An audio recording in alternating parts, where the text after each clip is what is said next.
Hi children, we are studying Kamala's Nani poem. So this is the continuation of the previous class.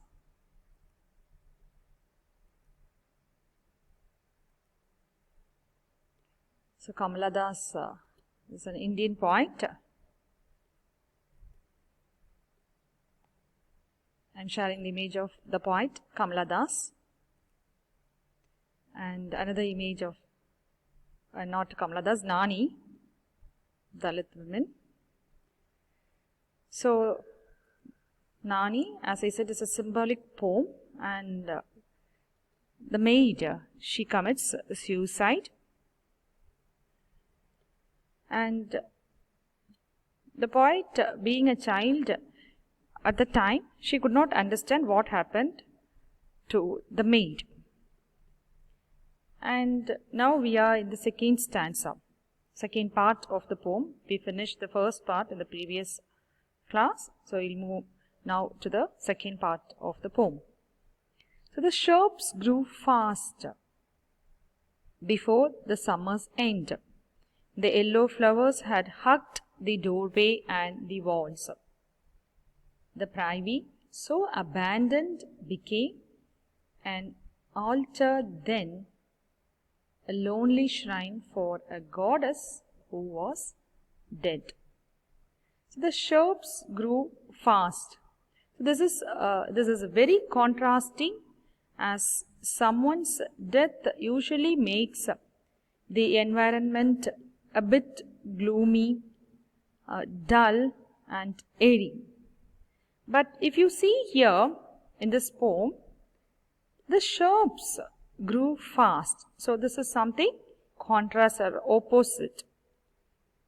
Okay. So Nani's death did not have any effect on the people, just as if she was not even a person and all her life was in vain. So this makes us question humanity and the caste system, which has made people heartless.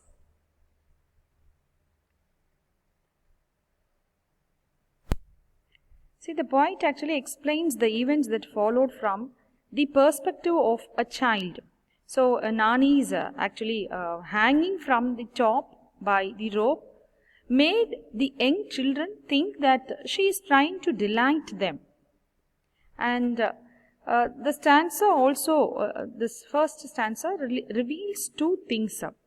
This first, Nani was depressed and she was sad, maybe because she was poor and hence was fearing about the future of the child in her womb. And the second is, Nani was liked by the children as she would often try to amuse the children. So this is why the poet and other children are not surprised over her hanging. They rather think that she is trying to delight them. And coming to the second part, the shrubs, here the poet says that shrubs grew fast, meaning the summer came to an end and the flowers that were once green turned yellow were scattered all along the walls. So the yellow flowers means the flowers once which were green now turned yellow and they were hugged the doorway and the walls, means hugged here stands for scattered, and the flowers, the dead leaves were scattered all along the walls. And this lines, these two lines symbolizes that the time passed rapidly after that incident, that is after she committed suicide. And the privy, so abandoned, became an altar then, a lonely shrine for a goddess who was dead. And that place, that is the private place where she committed suicide, was abandoned by the family. They never visited that place after that incident, maybe fearing that evil spirit, or for some reason the family completely abandoned that toilet, that place, and they never visited that place after that incident. So as the nanny was quite nice for the children. The poet says that that place was just like a shrine, because Nani was so close with the children. She was so loving with the children. So Kamala Das, as a child, she says that place where she committed suicide was just like a shrine. She considered that as a shrine of Nani. For a goddess here stands for Nani. So was like the shrine of Nani, who was a dead goddess. So she was a dead goddess to Kamala Das now. So now we'll move on to the next part of the poem. Another year or two, and I asked my grandmother one day, don't you remember Nani, the dark plump one who bathed me near the well? Grandmother shifted the reading glasses on her nose and stared at me. Nani, she asked. Who is she? So after 2 or 3 years, the poet does not remember well the exact time as she was quite young. And she asked her grandmother about Nani. Okay, so after 2 or 3 years, because she was too young that time, and she asked her grandmother about Nani. Don't you remember Nani? Kamala Das asked her grandmother. And she gave the description also. The dark, plump one who bathed me near the well. Don't you remember me? The one who was like, the dark, plump, and where she used to bathe me near the well. Dark, plump probably means that she had a dark, round face. And the grandmother, who was wearing the reading glasses on her nose, stared at her. So grandmother shifted the reading glasses on her nose and stared at me. She stared at Kamala Das, and instead of giving an answer, her grandmother asked the poet, Nani, who is she? She asked.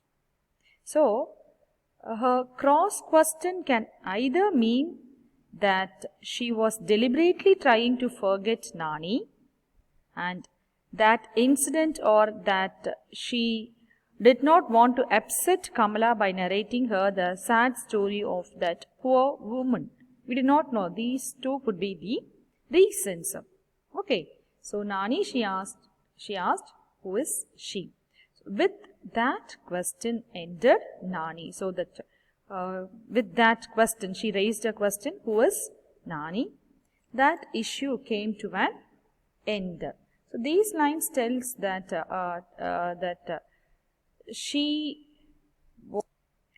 how a person can forget about such an incident so soon. So it is heartbreaking to know the fact, how can the family forget that incident so soon? So that happened in their own family, where a kid remembers. So each truth ends thus with a query. Kamala Das says each truth thus ends with a query, with a question. So it is this designated deafness. What is this designated deafness? So designated deafness means people, they selectively ignore something, ignore things. They selectively forget things or ignore things. So this is here the question raised by the grandmother, Nani, who is she, is a designated deafness, which turns mortality into immortality, the definite into the soft, indefinite. So the poet says, according to the poet, each truth which one desires to know ends with a query like that of her grandmother. However, it does not mean that her thought will cease to live in the minds of the people who pretend to have forgotten. So the designated deafness, as I said, is pretending to know, which her grandmother showed, is something that turns mortality into immortality. So, mortality is, death, and now she becomes an immortal person. And from the definite into the soft indefinite, that is forgettable thing into unforgettable thing. So, she has now become the maid. Nani has become an unforgettable thing. Probably she is trying to suggest that her grandmother discussing such incidents is better than hiding them. So she would not have warned her grandchild to know about such incidents. Or it may also suggest that the atrocities on the women is wise because people refrain from discussing about it. And the poet considers those luckier and happier who ask questions but move on before getting the answers. That is, they rather prefer not to go deep into the truth. So they, according to the poet, are wise because they remain silent like the blue sky. So they are lucky. Who are lucky here? So the poet considers those luckier and happier or who ask questions. So those who ask questions are lucky. They are lucky who ask questions. So those who ask questions are lucky and move on before getting answers. So they move on before getting the answers. That is, they rather prefer not to go, as I said, deep into the truth. So those who ask questions, according to the poet, are wise. So those wise ones, those who ask questions are wise, who reside in a blue silent zone, and they remain silent like the blue sky. So those who ask questions will never wait for answers, and they remain silent like the blue sky. So silent zone is silent blue sky. And next, unscratched by doubts, for theirs is the clotted peace embedded in life, like music in the quail's egg, like lust in the blood, or like the sap in a tree. So their minds never fall into doubts, as they have a kind of peace in their life, as they have believe that the chicks in the eggs of quail will one day come out and sing, or the lust is always in the blood of humans. And finally, the sap is in the tree, though all these things cannot be seen by anybody. So in the last stanza, last part, there are three contexts. So all, which means that all of us are same. Those who try to go into these things will end up being doubtful, in chaos. They can never be in peace. So note that the idea of lust in the blood is actually a direct attack on the nature of man in society. They have lust embedded in their blood.